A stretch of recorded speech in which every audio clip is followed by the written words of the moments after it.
রুবায়াত ফেরদৌস, চারজনকে আপনারা চেনেন। আর এখন আমরা তুহিন মালিকের কাছে যাব। বিরতিতে যাওয়ার আগে দুজন দর্শক ফোন করেছিলেন, নিশ্চয়ই আপনার মনে আছে।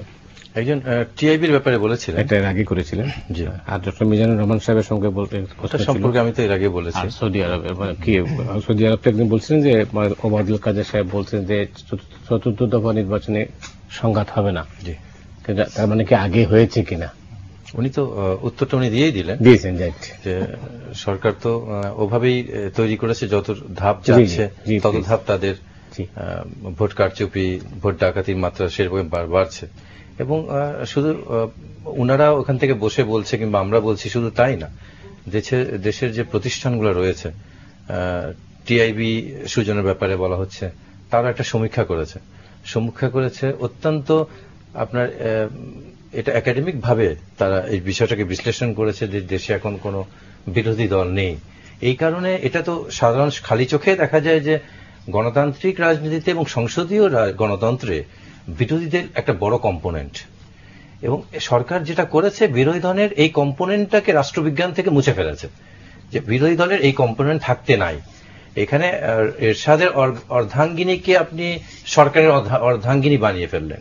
এরশাদ সাহেব অন্যদিকে মুখ চেয়ে বসে থাকে, অর্ধাঙ্গিনীর দিকে দেখে না। এই যে নতুন কনসেপ্ট তৈরি করা হয়েছে গণতন্ত্রের, ভোটবিহীন নির্বাচনের, এটাকে বলতে গেছে টিআইবি। তাতে এটা কেন বলা হয়েছে? আজকে দেখেন, এটা টিআইবি না বললেও তো ঘটনাটা এরকমই ঘটছে। থাইল্যান্ডে দেখেন, থাইল্যান্ডের সংসদীয় আদালত, সাংবিধানিক আদালত, সুপ্রিম কোর্ট যেটা আমাদের, সেটা ডিক্লেয়ার করেছে যে তাদের বিরোধী দলবিহীন নির্বাচন অবৈধ ঘোষণা করেছে এবং নতুন নির্বাচন তাদেরকে দিতে হবে। কারণ সেখানে 18টা জেলায় তাদের নির্বাচন করার সুযোগ হয়নি এবং বিরোধী দল যায়নি। তো আমার মনে হয় কি, সুজন এবং টিআইবির বিরুদ্ধে আমাদের মন্ত্রীদের এই আস্ফালন কি এই থাইল্যান্ডের মতো নির্বাচন বাতিল হওয়ার ভয়ে তারা এটা করছে? এটা ক্যান্সেল হয়ে যাবে এই ভয়ে আগে থেকে তাদেরকে শাসাচ্ছে। একজন মন্ত্রী গতকালকে বললেন, খুব দুঃখজনক, এর আগে তো বলেছেন টিআইবির ওনাদেরকে 19 দলে যোগ দেওয়ার জন্য, রাজনীতি করার জন্য, আরো অনেক বাজে কথা বলেছেন জাতির এই আলোকিত মানুষদেরকে, যাদেরকে আমরা শ্রদ্ধা করি।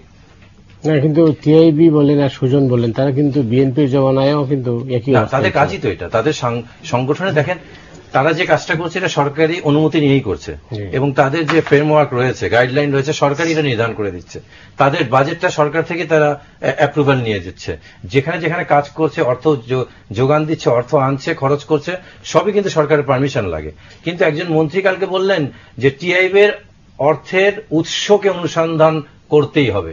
তা আমার কাছে মনে হলো, ফজরের নামাজের পর, ফজরের নামাজের সময় মুসল্লিরা যখন নামাজের জন্য যাচ্ছে, তখন এক চোর এটা মনে করছে যে সেও তার মতোই বোধহয় চুরি করতেই যাচ্ছে।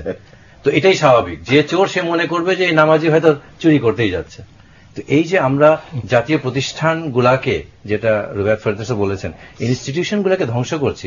এটা শুধু সাংবিধানিক ইনস্টিটিউশন না, সংবিধানের বাইরেও যে সমস্ত ইনস্টিটিউশন, আজকে গণমাধ্যম, সুশীল সমাজ, ইভেন এখন তো টক শো একটা ইনস্টিটিউশন হয়ে গেছে। এই ইনস্টিটিউশনগুলোকে ধ্বংস করে দেওয়া হয়, তাহলে মানুষ যাবেটা কোথায়? আজকে এই যে ধর্মীয় রাজনীতির কথাও যেটা বলা হয়েছে, যে গভর্নমেন্ট ডুয়েল পলিসি নিচ্ছে ধর্মীয় বিষয়গুলাতে, এই বিষয়টা কেন হবে? আজকে জামাত আপনার 71-এ তাদের একটা ভূমিকা ছিল, যেটা আমাদের রাষ্ট্রের বিরুদ্ধে।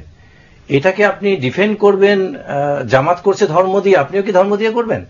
আজকে বামপন্থী রাজনীতিবিদ যারা আছেন, তারা সবসময় স্বাধীনতার পর থেকেই কিন্তু 72 সংবিধান বলেন আর যেটাই বলেন, তারা কিন্তু জোর দাবি জানাচ্ছে ইসলামপন্থী রাজনীতি নিষিদ্ধ করার জন্য।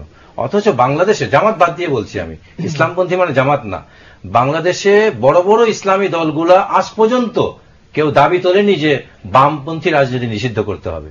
অথচ ভিন্ন মত আদর্শের প্রতি এই যে সংকীর্ণতা বামদের, অথচ সংকীর্ণতাকে আমরা তাদেরকে কিভাবে প্রগতিশীল বলি?